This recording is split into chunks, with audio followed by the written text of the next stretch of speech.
This is garlic mustard, and it's also known as Jack in the Hedge and poor man's mustard.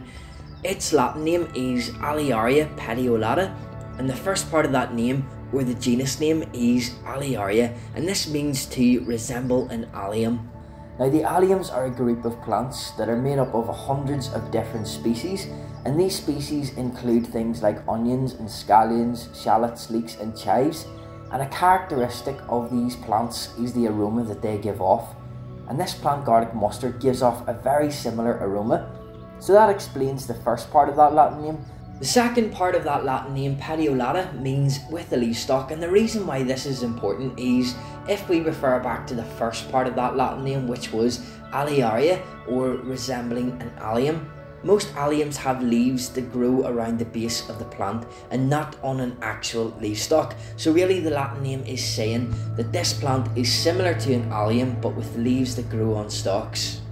So garlic mustard is a herbaceous biennial plant, and all herbaceous means is that it's a vascular plant with flexible green stems and very few to no woody parts above the ground.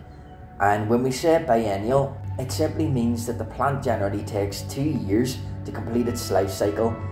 So that's the process really, from seedling to flowering and producing seed. So its flowers are produced on the top of the stem, and they're small and white, and they usually have 4 petals. This type of flower arrangement can be called cruciferous, and this is because it resembles a cross. It's usually a giveaway that this plant belongs to the mustard or the cabbage family, and you'll generally see these flowers in and around April to June. So when I see this plant, I often see it in large colonies, and if a plant is able to colonize in large numbers, it usually means that it's pretty successful. And it's so successful that in parts of America and Canada, it's actually become an invasive species that's quickly displacing native woodland species there. And its success can really be attributed to 3 things. So one, it's capable of autogamy, and autogamy is the ability to self-pollinate and reproduce without any external aid like wind or insects. And this means that the flowers of garlic mustard have both the male reproductive part, which is the stamen, and the female reproductive part, the stigma. And when flowers have both these parts, they're often called perfect flowers. When they only have one or the other, i.e. either being male or female, they're called imperfect flowers.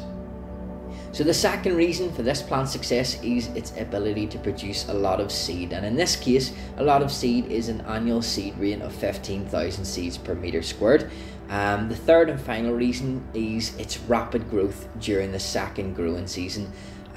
If a plant can grow quickly, it can mature faster, and if it matures faster, it's able to reproduce earlier, and this increases its competitive ability. Now, although I would never suggest that you utilise these plants in place of a doctor, this plant is said to have a few medicinal properties. So various sources suggest that this plant has antiseptic properties. It can be used to treat things like leg ulcers, bruises, sores, coughs and colds.